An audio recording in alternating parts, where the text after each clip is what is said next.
Do you like movies, comic books, science fiction, and more? Then you come to the right place. This is the Rebel Radio Podcast. You can find us at therebelradiopodcast.com. Follow us on Facebook, Instagram, Twitter, and join our Patreon for just $2 a month where you get exclusive episodes. Thank you for listening and enjoy the show.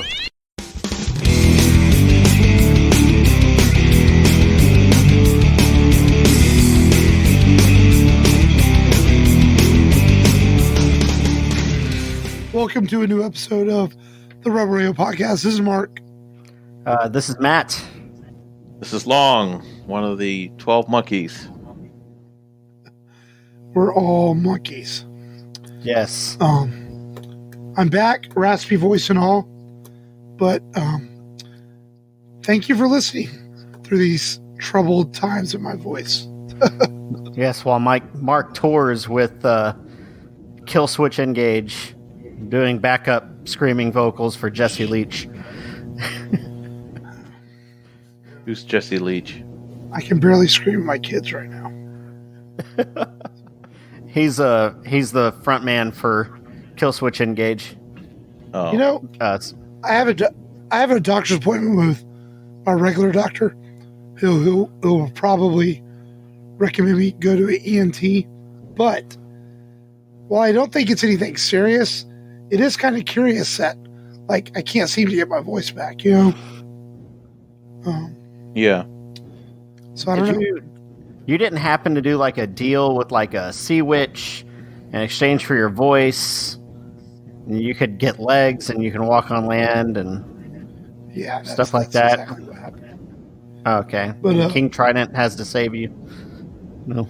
I mean, hopefully it's something that maybe I just damaged my vocal cords a little bit and give me some strong cordyceps or something and, you know, heal it up. So Those kids, man, they're running you rough, man. Causing you too much anxiety. You got to yell at them. yeah.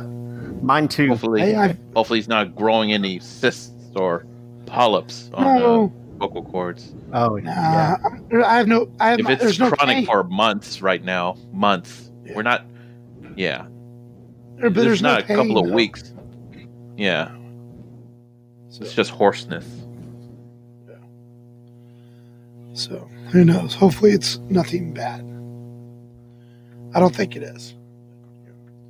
So I was reading, like, most of the time if you're having severe sore throat problems or anything, usually you have a lot of pain. And I don't have any pain, so, you know. That's good. At least you don't have any, not hurting. It's just raspy. I just sound like I smoked a whole fucking bunch of cigarettes or I'm 90 years old. Nice. You sound like Marlon Brando from The Godfather. The good father. Yeah. I also read that too much caffeine can cause your vocal cords to kind of flare up. I do drink a lot of caffeine, so maybe they'll tell me just to lay off caffeine. So Yeah, back off the energy drinks. I don't drink energy drinks ever. That's your game.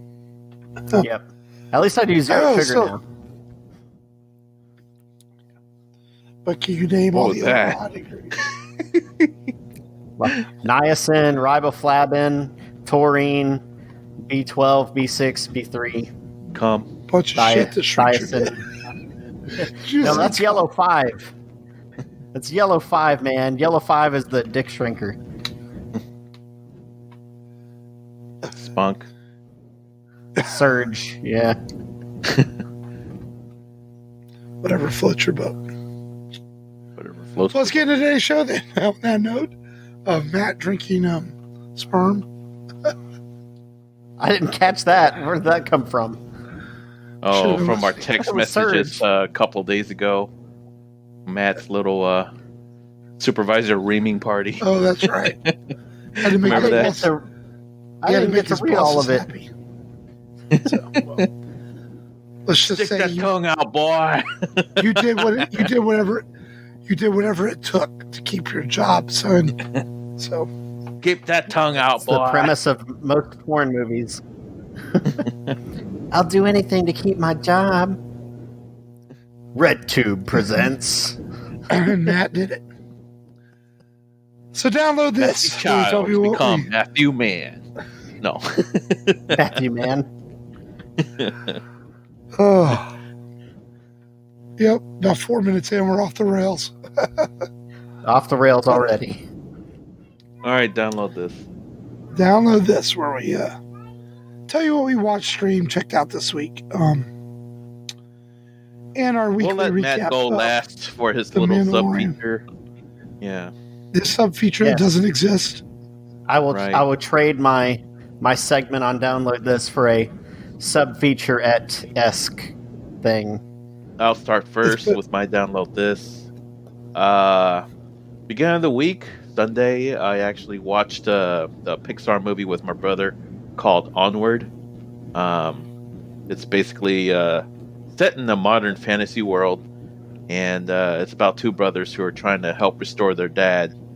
And we only watched it based on a recommendation of one of our family friends who happens to be a big Disney fan, and she wanted us to, me and my brother, to watch it together to see if we liked it. And it's like, I liked it. It's pretty good, you know. Yeah.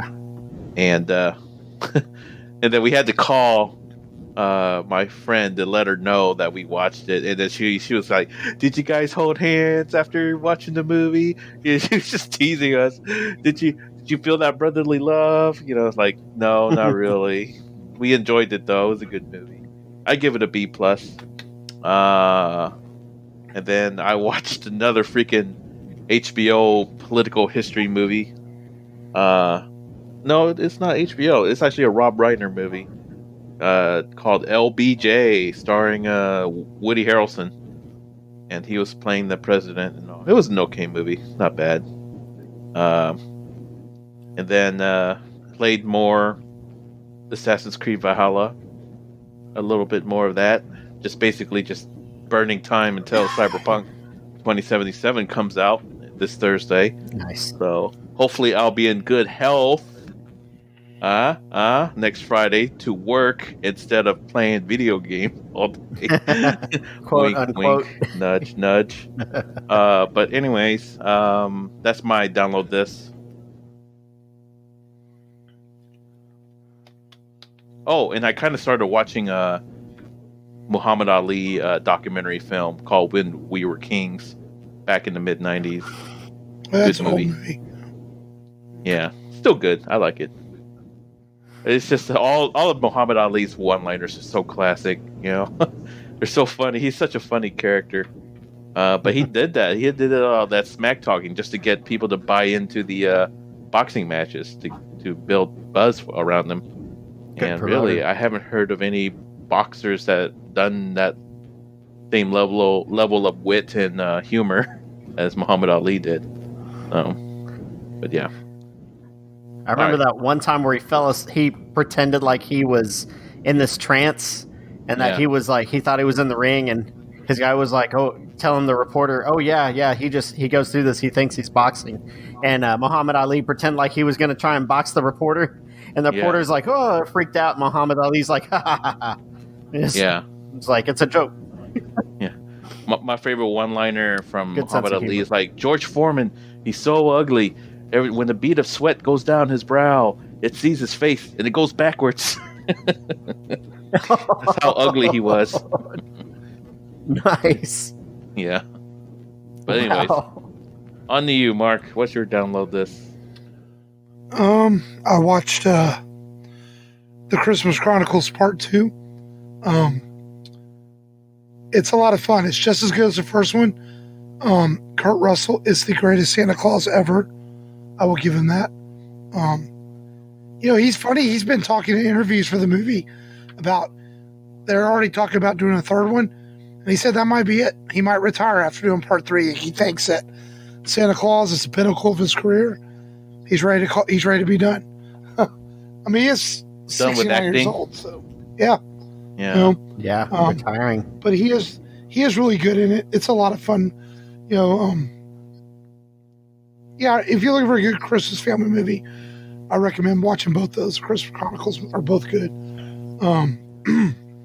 I also watched. I've been trying to find something new to watch since The Boys is already over for now, and Mandalorian's coming to a couple more weeks. So I watched the first episode of The Expanse. It's pretty good, I guess. It's one of those pilot episodes where, it's one of those pilot episodes where they introduce a whole lot of stuff. So you're like, okay, what's going on here? So I guess you have to, it's a TV show, so you have to let it play out. Yeah. But I've heard good things about The Expanse, so I might see how far I get. But I'm notorious for starting shows and getting 7 or 8 episodes in and never going back. so we'll see.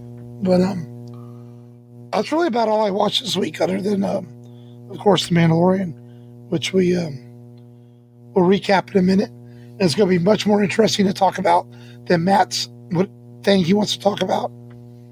I guarantee, because Matt's. I vouched for you, Matt. I did. I don't at all. I vouched for you. I was impressed by your effort and your wall of text. There we go. You sit there. Sit there, and you agree with me that none of those. No one's talking about all those movies. Then all of a sudden, you agree with Matt. It's more like a sympathy, dude. It's more like a sympathy thing, you know. Yeah, that's. I wasn't trying to do like it was like. Yeah. You want Matt to feel like by the end of it for a moment. By the end of it, it was like, no, I feel sorry for the young fella. Just give him that one little bone. So that's why, Matt, you call me the rational part of the group. I have a lot of empathy, Matt. You got to give me that too. I'm also the most empathetic of all three of y'all. You're empathetic? Yeah. Like you can start fires with your mind and stuff? All right, let's skip this segment and head to Mandalorian recap. Matt. So I thought about this yesterday. I'm with Long. No stopping me. Skip the Mandalorian. Yesterday, the wife was like, "Oh, we have to watch Christmas movies all day." So we watched Home Alone 1 and 2, and the kids were still up, and she's like, "Okay, if you pick a movie, it has to be a Christmas movie." And I did the wink, wink, nudge, nudge. I scrolled to Die Hard, and she said, "No, the kids are still up. You have to pick something else." And I was like, "Iron Man 3." But Die Hard's not a Christmas movie. And so I pick Iron Man 3, and I play it. It's not a Christmas movie. And I was like, he's like, "What if we did a segment where we talked about, is it a Christmas movie or not?" And nope, it's not. Segment over. And that's what I thought at first. I was like, Iron Man 3 is not a Christmas movie. It just takes place during Christmas. But then I did some research, and Marvel came out last year, and they said, yes, we made a Christmas movie. It is a Christmas movie. Who cares what Marvel says? They made it. They get the right to say what kind of movie it is, Mark. And you think they're not just appeasing the fans? No. Because it's not a Christmas movie. It takes place at Christmas, but it's not a Christmas movie. Like, that's like if someone makes a car. And he just sent us a text. He just sent us a text of the screenshot of insert Marvel confirming. It's like what boom. This is a non-debate. You're right. It's not a debate. Marvel's already set the standard. Marvel can. I don't care what hard. And I don't live and die by what Marvel says. It's not a Christmas movie. It takes place at Christmas, but it's not a Christmas movie. Lethal Weapon takes place at Christmas, but it's not a Christmas movie. Look, I don't like a Pinto, but it is a car. I'll be the It's judge. not a car to me, but it is a car. As an appointed judge by Matt, I will say this. What defines a Christmas movie? A Christmas movie is defined by the overall theme of the movie, not the setting of the movie. If the theme is about togetherness, being grateful about acknowledging the holiday, if characters acknowledge the holiday, if characters are trying to uphold the values of the holiday, that's a Christmas movie.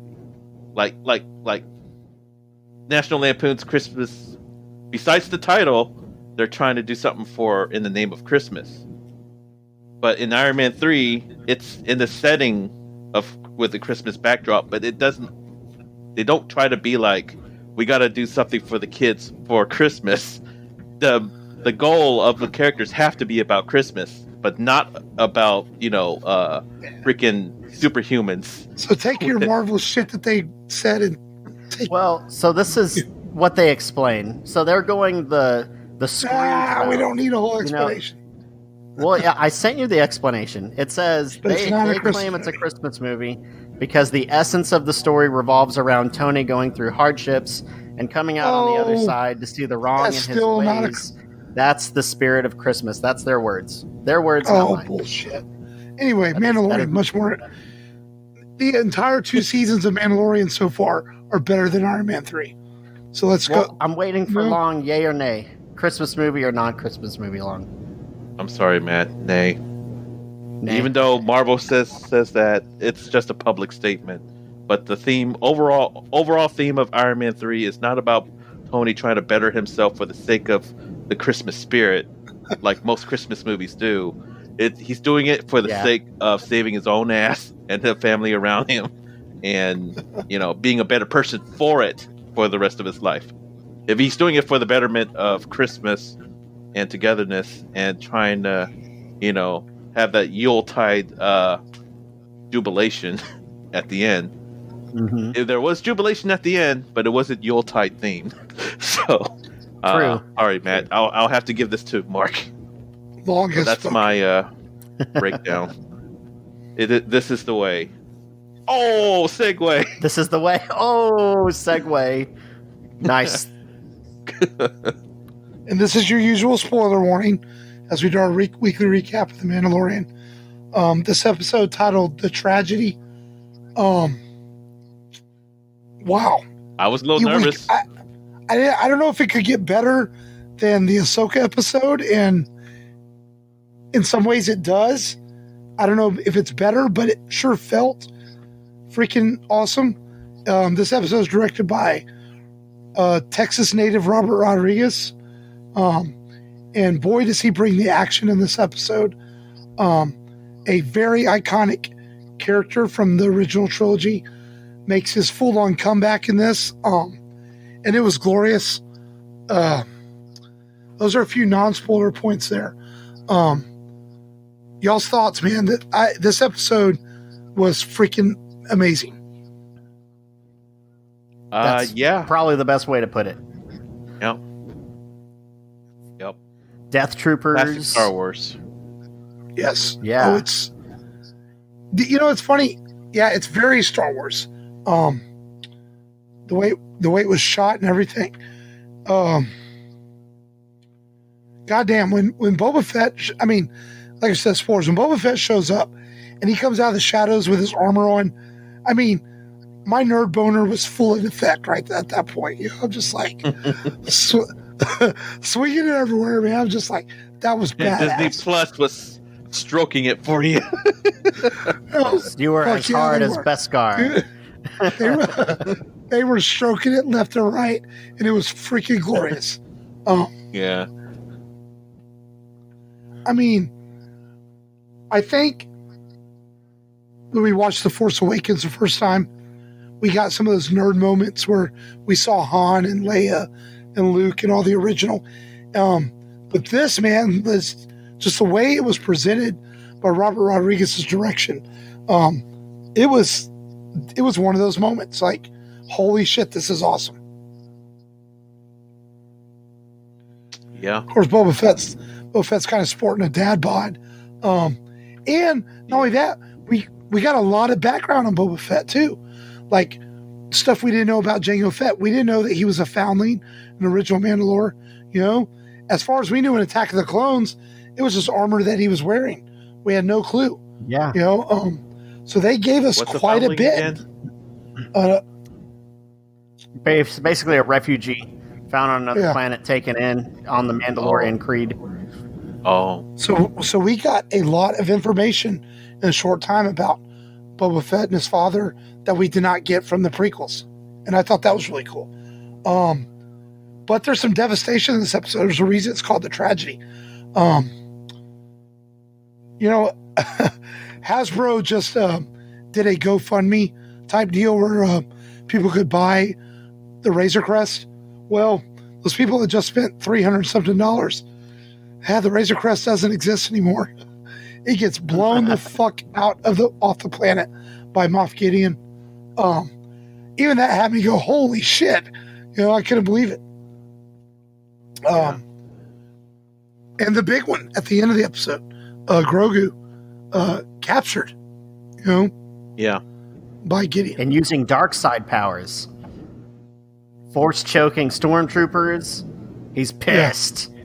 Well, and Ahsoka alluded at that in the last episode, that he had a lot of fear in him. And, I felt really bad for the little guy. It's like, oh, don't hurt him. Yeah, man. Did you guys kind of laugh a little bit when they got the little handcuffs on him? Yeah. I was like, oh, look at the little handcuffs. Yeah. They called them shackles. Put them in shackles. And I'm like, those aren't shackles. Those are baby cuffs. I'm sure Matt got a big old Blue Lives Matter boner from watching a little kid like that have shackles. No, I'm joking. What? And,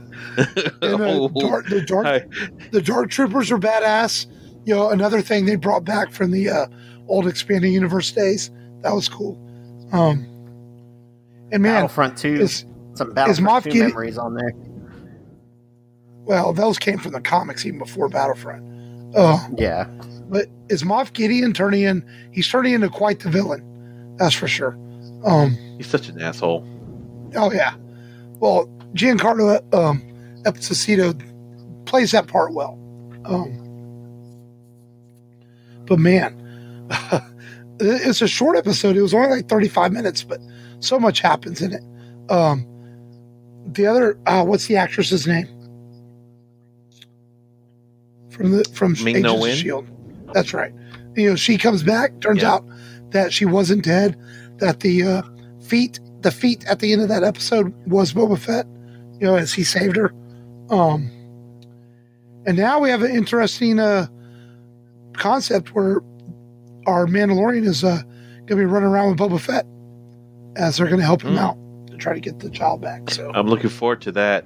They're forming quite the team, and they're going to. Yeah.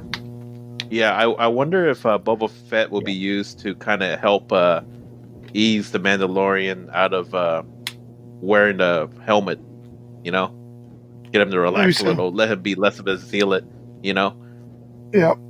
Wearing a helmet all the time to get Pedro Pascal to finally start acting without one.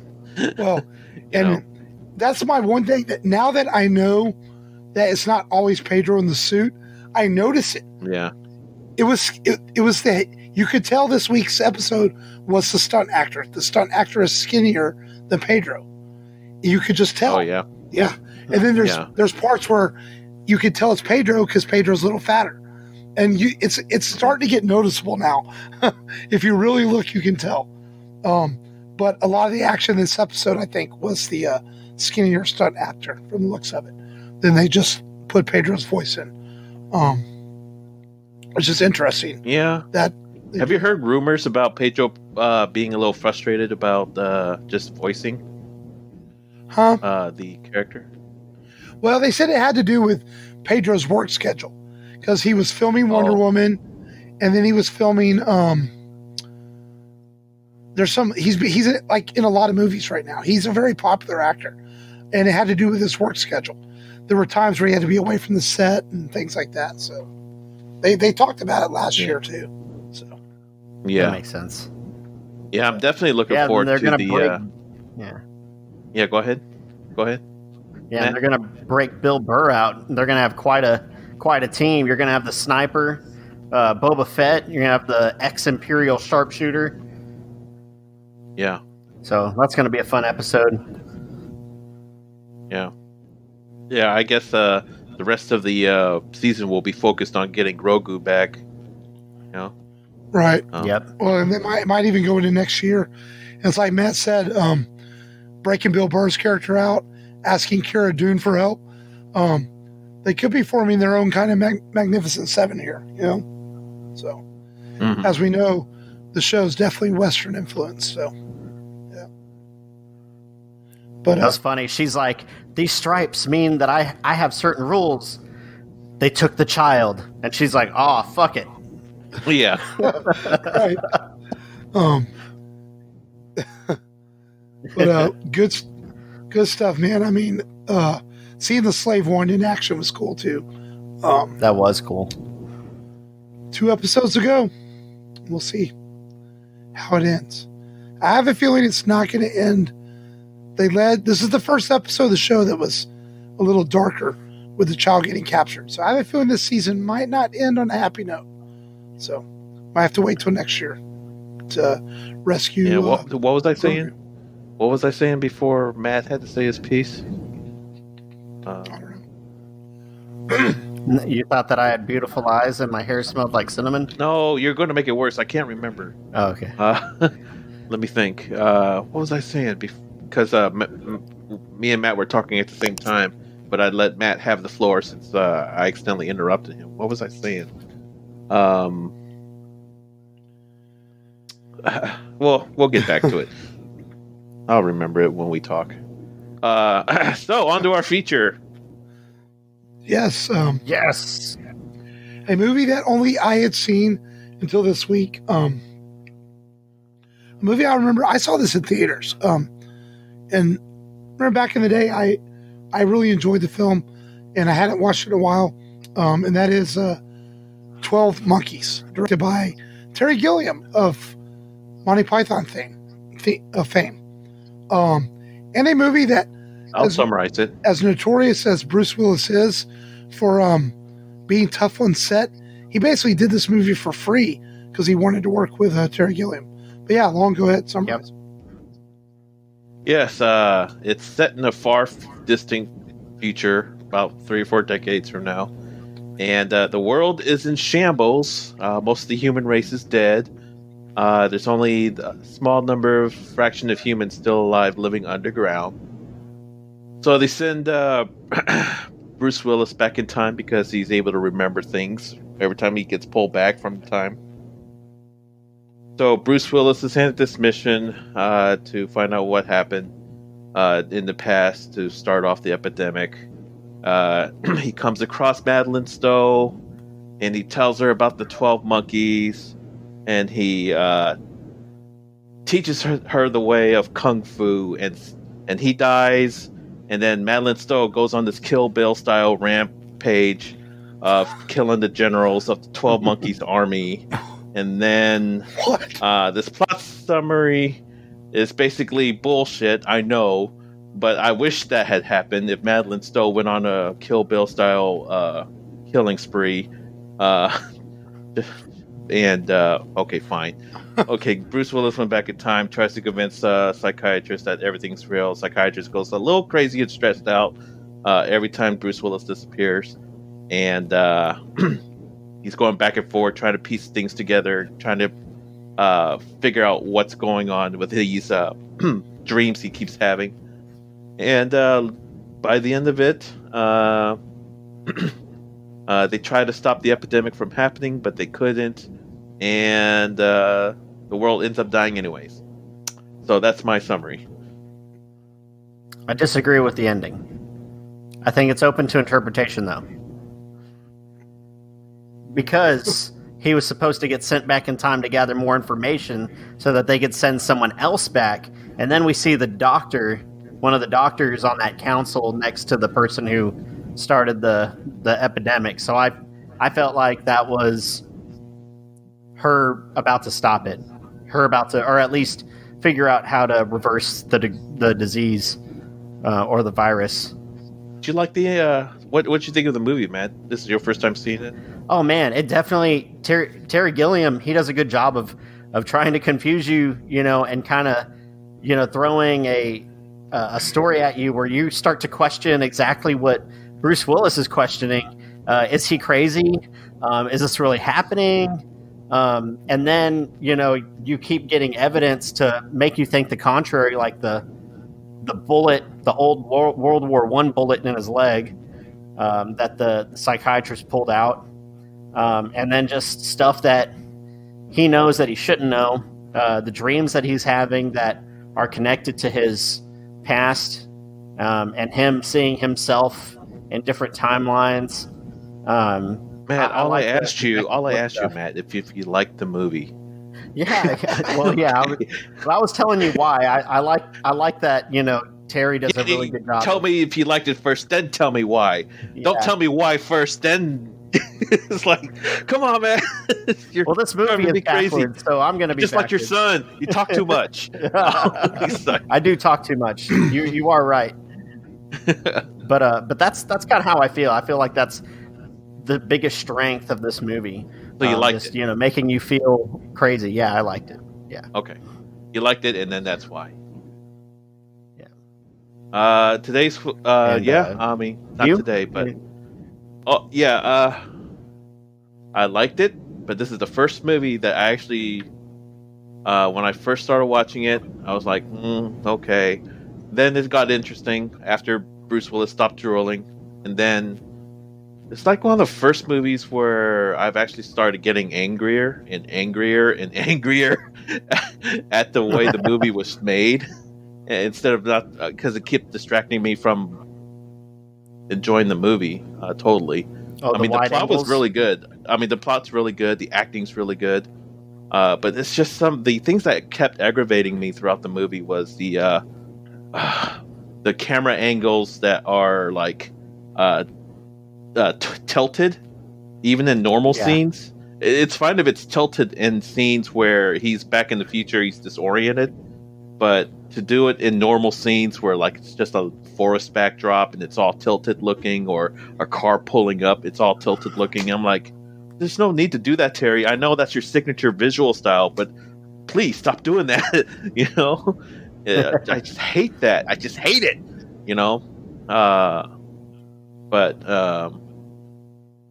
Madeline Stowe, I was impressed by her acting. Well, she's good. Yeah. Go ahead, Mark. Well, I was saying Gilliam. Terry Gilliam directed a lot of the Monty Python stuff, and a lot of the movies are shot like that, sideways cameras, and yeah. But Madeline Stowe, I got to sing her praises. I think I was more impressed with her acting in this movie than I was with her in Last of the Mohicans, which is also a strong performance. Not taking that away, but it was kind of funny how she starts off such a rational, empathetic character, and then she kind of gets more and more stressed out, and then she's like, the funniest part was when she left after she left the message, she was like, I'm getting crazy too. The voicemail. And then Bruce Willis talked about all that she said in the voicemail. Mm-hmm. And she's like, wait a minute, how did you know I said that? So it's almost kind of like watching this psychiatrist go a little bit more stressed out, more crazier too, going along with it. So I thought that was kind of cool. And even Bruce Willis, he wanted to not be a typical Bruce Willis film where he was the golden-eyed hero. He wanted to show that he could act. He wanted to be a little bit scrungier, a little bit dirtier, because he felt like he wanted to sell the movie with acting, not just the typical Bruce Willis be the hero. And it shows. He tries really hard in this movie. And of course, Brad Pitt, who was nominated for an Oscar for this film and won the Golden Globe. Was he? He was nominated for Best Supporting Actor, won the Golden Globe for this, and he's really good in it.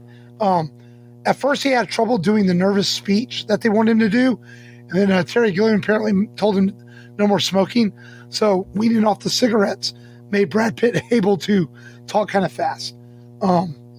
And he's really good in the film too. And like you said, at that time, he was known as kind of a pretty boy actor. And when he took on this film, he wasn't the star he is yet. But by the time this movie came out, Legends of the Fall came out. I think 7 came out. So by the time 12 Monkeys hit theaters, by 12 Monkeys hit theaters, Brad Pitt was a household name. But yet it was a smaller part for him. I know you were knocking Pitt long before the movie, but he's really good in this film. Yeah, he really is. It's just whenever he's like, because I have already contacted the outside, the demons, and the acolytes. They're going to talk to my father. And I was like, who's your father, Satan? And I'm like, is that what you're alluding to? My father's the Prince of Darkness. I was just waiting for him. Well, yeah, he has say something like that. He has some of the best dialogue in the film if you listen to him. It's just crazy shit. But again, it's trying to add to the confusion of the film. And then he's like actually somewhat of a genius, whenever he goes back to the future. And it looks like he almost gave Brad Pitt the idea to do what he was doing. That's kind of what I thought. This movie, I feel like I have to watch it again. I think it's one of those movies you watch it again and again and again, and you gain more of a sense of what's going on. I think it's one of those movies you just have to watch multiple times. But Brad Pitt, great performance in the movie. I liked him, and he's just nuts. He's bonkers. I love it. Yeah. Give the man some credit, man. Yeah, all right. Not bad. I didn't say he was bad. It's so weird. Okay, I mean, everybody could play crazy. It's just so bizarre. Like recently, watching Once Upon a Time in Hollywood. And he's older now. You go back and watch this when he's so much younger, and just see how far he's come as an actor. And to think that he was nominated back then and won now, but yet, he's the same guy, but kind of different. Yeah. Does he age? He's got great genes, that's for sure. Yep. I mean, we all wish we could look like Brad Pitt. No, I don't. Rick Dalton. Yeah, I mean, yeah, you would. You wouldn't mind looking like Brad Pitt. I know Brad Pitt wishes he would look like me. That's all I have to say. No, with my big balding hairline, long big dong, Oh Lord. Yeah. Yep. The massive dong. Yeah.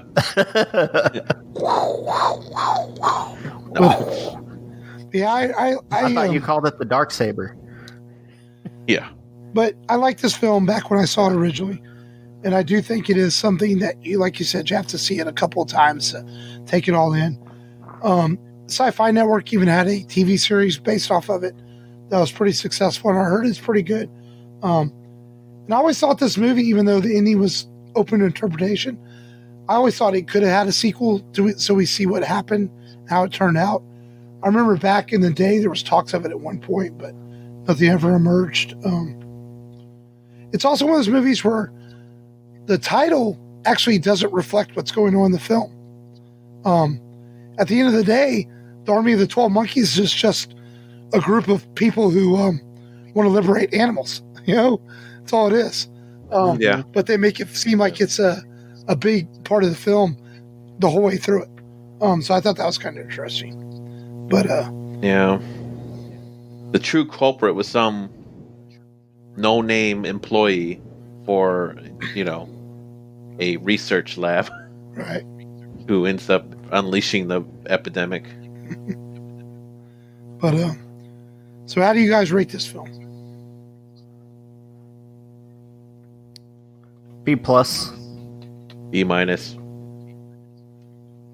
Really? And I got to give it a pretty solid A-. I think it's pretty good. I thought it held up well rewatching it. I think it was overhyped for me. Not by you guys, but just by its reputation. So I was a little disappointed by it. No hope for you, long no hope. Unfortunately. Well, was it a coincidence that you picked a movie that a pandemic wiped out a bunch of humans? No, I actually didn't even... whenever I was picking it, I hadn't even thought about that, to be honest. Oh, okay. Yeah. I was like, he tried to get in his COVID-esque movie in here. No, this movie... Go ahead. I was thinking, and honestly, I think COVID has become such a part of our world in 2020 that if this was March or April, I would have thought, oh, maybe we shouldn't do that movie. But now, 9 months later, I was just I didn't even think about it, to be honest. And so no hard feelings on anyone if that affected them. So to you, before we move on to the top 5, were you guys? For me, the ending, the way I interpreted the ending was that the whole recurrent dream to me was not a twist. It's more like an inevitable end. It didn't feel like that they were changing any outcome to it, for me at least. I mean, how about what was your thoughts on the ending itself for you guys? It's meant to make you have this discussion. It's meant to either make you think that it's this endless loop, that they're just never going to be able, because one, they can't pinpoint time travel. They already said that. It's a inexact science. They can send people back, but they have a hard time pinpointing where they send you back. So, did they get the science right? Did they send someone back? If that scientist that's sitting next to the person is only sitting next to him on the plane just as a coincidence, then yeah, it just loops back. But if that person was sent back because Bruce did what he was supposed to do and gather information, and they were able to pull him and get that information, and we just didn't know that, and that lady's there to stop the virus, we don't know that either. So it's just open to interpretation. Could be either way. It really could. It's kind of like whenever Leo spins the top at the end of Inception, and it never stops. Does it collapse? Does it just keep going? Is he dreaming? It's just another one of those things. Yep. That's how I've always felt about the ending too. I surprised, actually, I kind of agree with Matt. I've always thought that too, that it was an endless loop, but then when you see the lady on the plane at the end, I think it's meant to maybe give you hope that, okay, maybe they were able to stop it, or maybe they don't. I've always felt the same way about the ending. Yeah. The old lady, you mean? Yeah. Yep. Okay. Next to the creepy. Yeah, and I guess that's why they kept the main culprit kind of like under the radar too. You know, they've only alluded to him like really 3 times throughout the movie. First time at the book signing, second time at the lab scene, and third time was the airport scene. But he wasn't really prominent. Yeah. You know, strange, creepy guy. Mm-hmm. Yeah. Yeah. And quiet. Mm-hmm. Well, and quiet. Well, I guess that brings us to our top 5 then. What did I name this top 5? Top 5 movie twists. Plot twist. You might have not seen coming. Whoever wants to start it. I started it last. I'll start it. I think I started it last. I'll start it. Number 5, I've got 7. What's in the box? I think that was like, what the hell, you know? Didn't know that the wife was the target. Ended up being the wife's head in the box. Yeah. That was a tragic end in a way too. So my number 5 is actually the reveal of the actual world of the Matrix. Nice. You weren't quite sure what was going on, and then when they finally revealed the real world versus the virtual world, it was a pretty eye-opening scene for me personally, where the Matrix world is this big, desolate, no sun world, and the human bodies were used as batteries, and that's kind of gets under your skin a bit. But yeah, that's my number 5, the Matrix world. Yeah. My at number 5, I have The Prestige. To watch that whole movie, to find out at the end that Hugh Jackman has become so obsessed that he's killing his own clones. And the movie just takes that's fucked up. Just takes a 180 on you. You think Christian Bale's character. Yeah. You think the whole time that Bale's character is the bad guy, and it's Hugh Jackman's character at the end. Just never saw it coming. I was like, wow, it's pretty fucking pretty crazy. Pretty dark too. It was dark. Yeah. Number 4 for me, I've got Planet of the Apes. Finding out that he really on Earth right at the end with the Statue of Liberty. That's a good too one. low on the list though. Too low. Oh, really? Yes. It's still 4 out of but that's still the greatest plot twist of in history. I don't even. At least it's in the top 5. It's a good thing you mentioned it, Matt. Still, I've totally at least forgotten about it's in it. the ballpark. Yeah. Gee, such high It may standards. not be the bullseye, but yeah, it's in the conversation. That's a good one to have high standards. It's in the conversation. My number 4, it's kind of minor. It's kind of a minor twist for all those who are looking back on it now. But to me, as a kid, first watching this movie, Terminator 2, the sequel, T2, I was expecting Arnold to be a villain again. I did not expect him to be the Guardian in the Guardian role in Terminator 2. But so I didn't. The trailers didn't really make mention of Robert Patrick at all going into this movie. They just showed Arnold in a sinister light in the trailers. But when I actually watched the movie in the theaters for the first time in its first run, I was like, "Whoa, okay, Arnold's the good guy this time." So to me personally, that's a good twist. Minor twist. So as a kid, so as a kid, you're like, I thought Arnold was going to kill Sarah Connor again, but nope. Yep. At number 4, I have 7. Still a movie that's haunting 20 years later, almost 30 years now. We covered it on the show back early on in our reboot.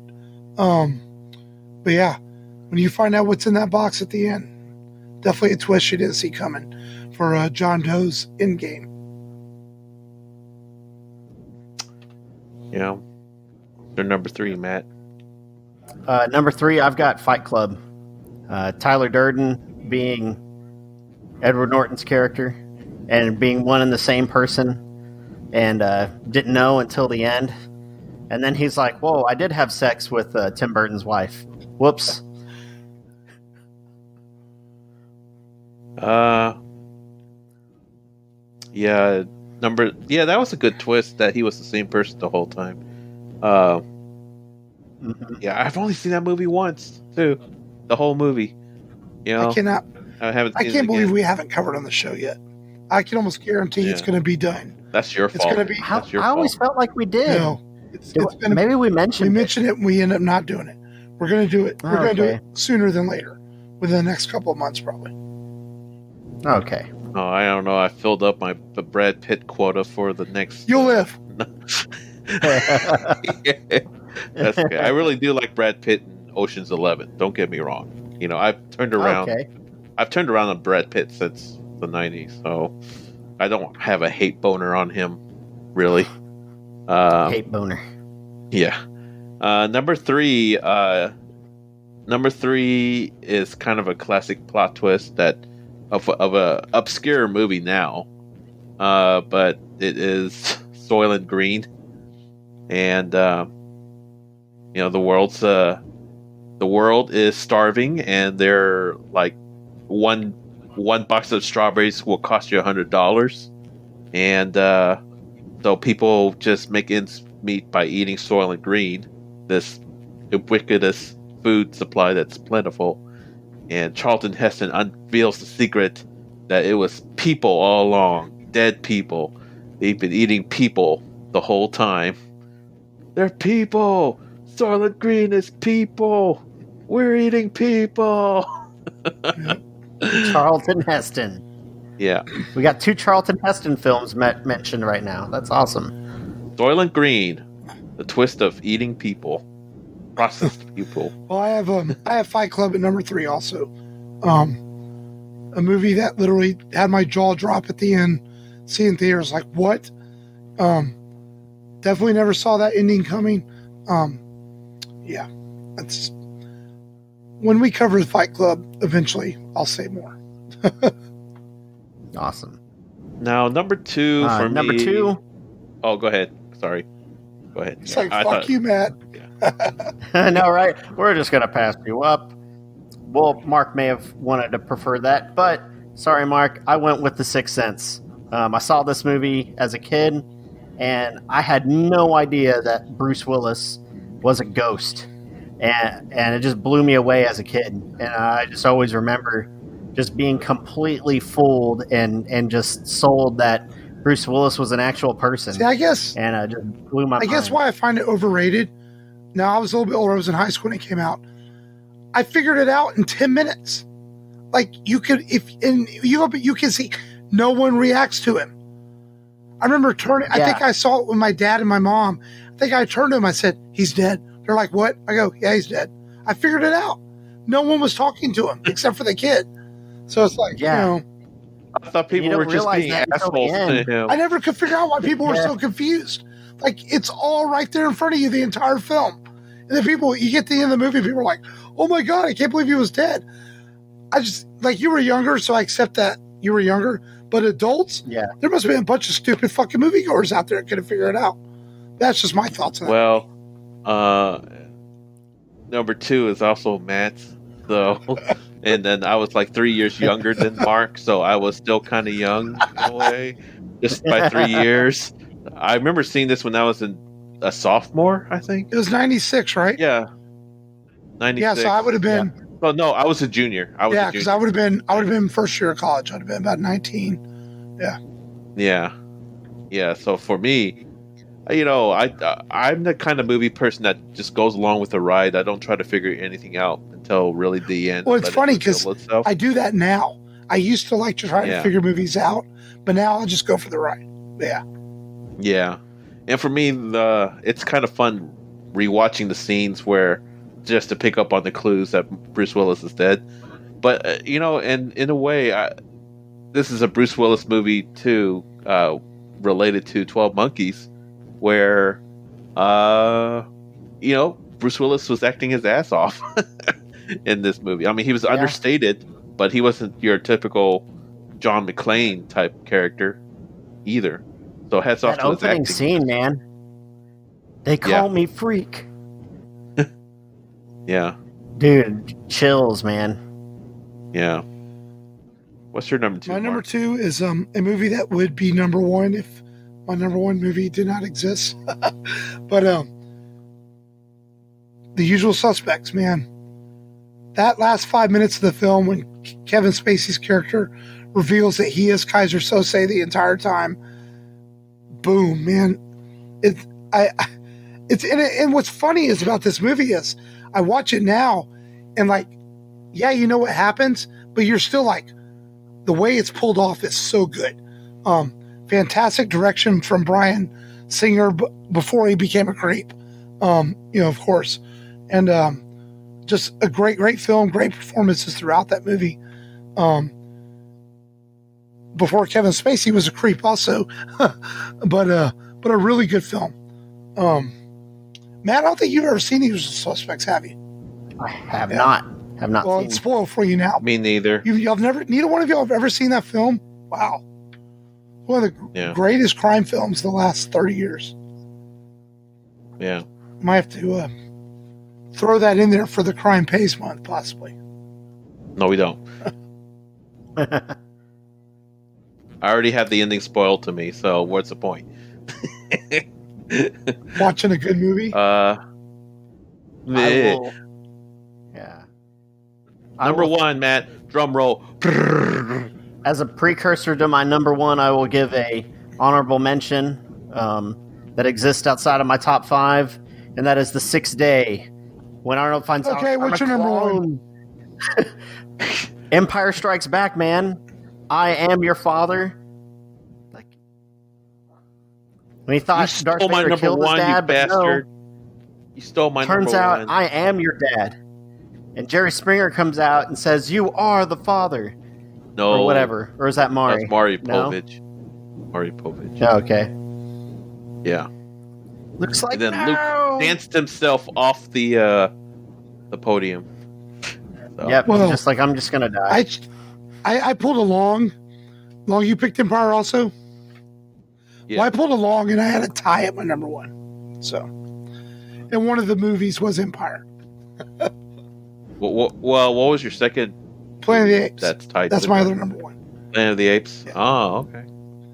I think both those movies have the 2 greatest endings of all time. like Matt said, Empire find out Vader's his father. Planet of the Apes finding out that he's on Earth the entire time. Two of the greatest cinematic endings ever filmed. Yep.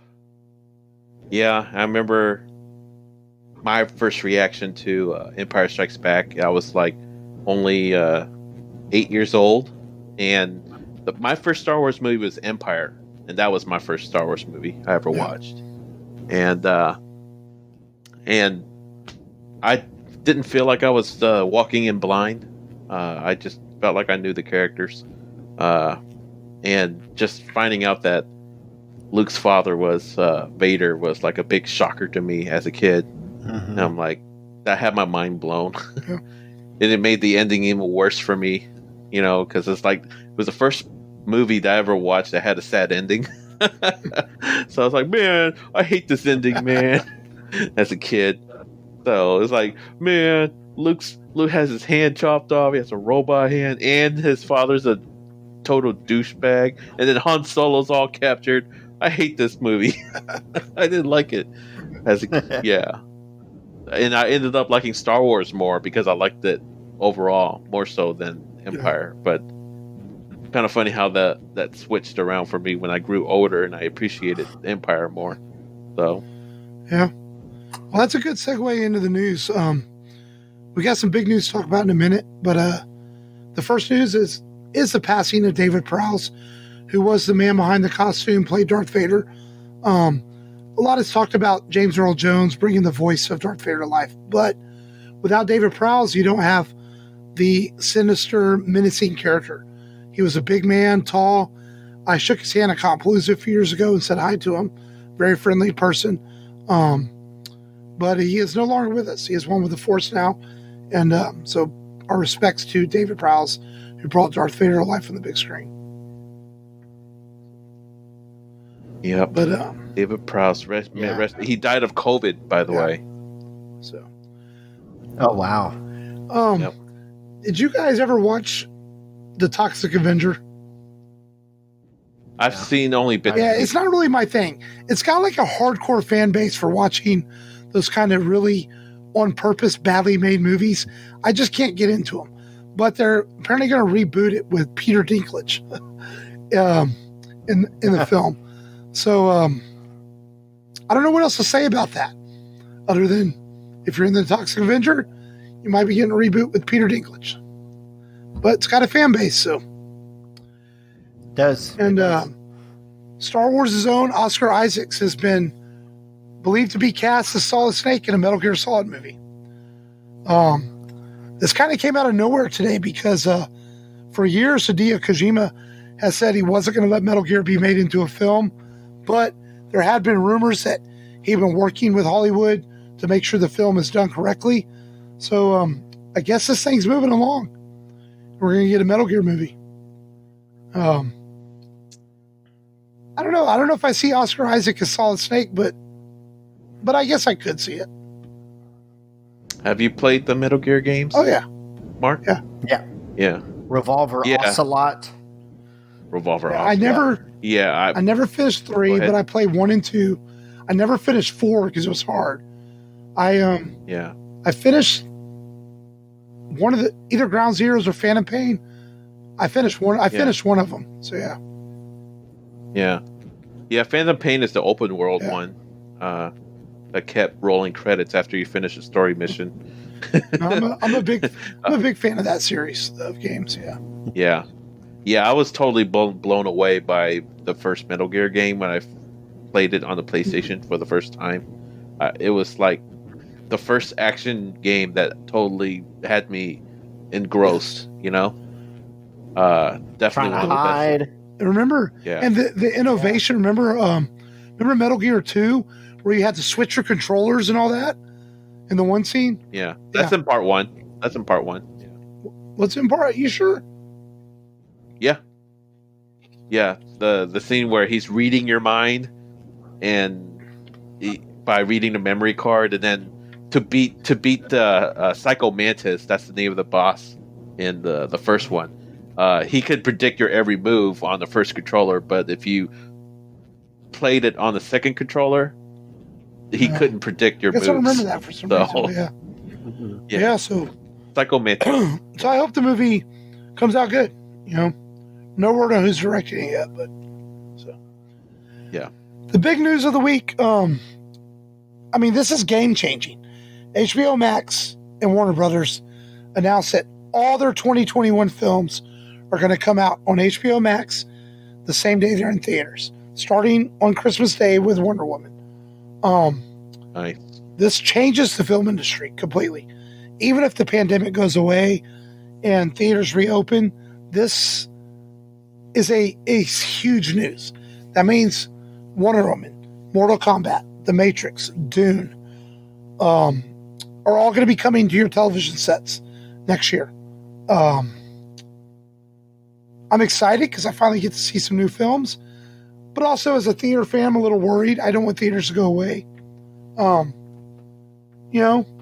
But maybe it's a time to accept the new reality, and maybe Disney and Sony and the other companies need to consider what's going on here. Yeah. I was totally they all on go board to this round. Yeah. Go ahead, Matt. Sorry. No, I was agreeing with you. That's all. Oh yeah. I concur, sir.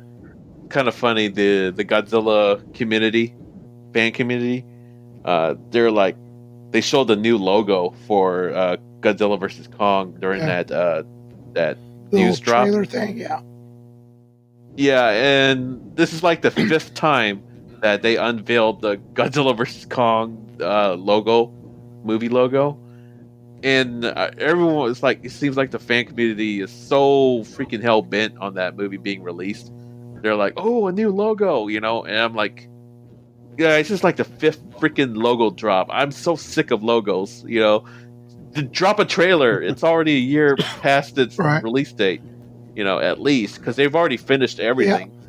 And then everyone agreed with me. It's like, ooh, logo, I think with the movies coming to HBO Max, we'll start getting trailers soon. There's a lot of rumor that they were going to push the Mortal Kombat movie back later in the year. Now, there's rumor that it's going to be out in January, just like it was planned. So, on HBO Max. Oh, nice. So maybe we'll start getting some trailers soon. So, we'll see. But they're definitely churning out more content than Disney Plus. I mean, Disney Plus went a whole year without releasing any Marvel TV shows. Yep, we got WandaVision in January. What's up with that? Yeah, no, I agree. Yeah. So we'll see. Yeah, that's all the news I got. But that's huge, though. Well, and we'll see what the other studios. Mulan is free now. Yeah. I would not be surprised at all if someone else follows suit and decides we're going to put our movies out this way. And most likely it would be Disney. I think that would do it. Because Sony really doesn't have a dedicated streaming service, do they? Not that I know of. I know they have Crackle. Yeah, but mostly they shop their films. Yeah, so we'll see what happens. All right, well, let's preview next week's film. We're doing a comedy at the request of Long, because he's like, we need to do a comedy, but it's a good comedy. I do like this movie, and that is Planes, Trains, and Automobiles. During holiday travel, some people get delirious. Some get delayed. And some get Del Griffin. American Light and Fixture, Director of Sales, Shower Curtain Ring Division. Neil Page got all three. I was on my way home to spend a nice holiday with my family. Instead, I'm in a motel bed with a stranger. So instead of Thanksgiving with his family, he's spending 3 days with the turkey. Two happy clams just whistling down the road. Flintstones, meet the Flintstones, they're the modern Tony family. Paramount Pictures presents Wilma! Steve Martin. You ever been to Hawaii? Yeah. You see Don Ho while you were there? See the second show, that's the best one. Is that right? Yeah. John Candy. Why are you holding my hand? Where's your other hand? You between two pillows. Those aren't pillows. In a new film by John Hughes. Planes, trains, and automobiles. See that Bears game last week? Yeah, hell of a game. So, it should be fun, man. It's a really funny movie. It's an all-time classic. It's a holiday movie, too. It takes place at Thanksgiving, so appropriate for the season. Long, your first time to just watch it recently, right? Yeah. Matt, you've seen it before, right, Matt? I've seen it, yeah. I remember some things. I need to rewatch it again. Like, I remember them getting pickpocketed in the hotel. I remember them selling shower curtain rings. Let's not tell the whole movie this week. Earrings. Yeah. But I just remember little things like that, and that they have to try and get back. Two of our great comedians of all time in this film, John Candy and Steve Martin. So, yes, the man who brought us King Tut, Three Amigos, and Bringing Down the House, and Canadian Bacon, John Candy. Okay. And how? So that's next week on the Rebel Radio Podcast. Join our Patreon for just $2 a month if you want. The link is there on the website.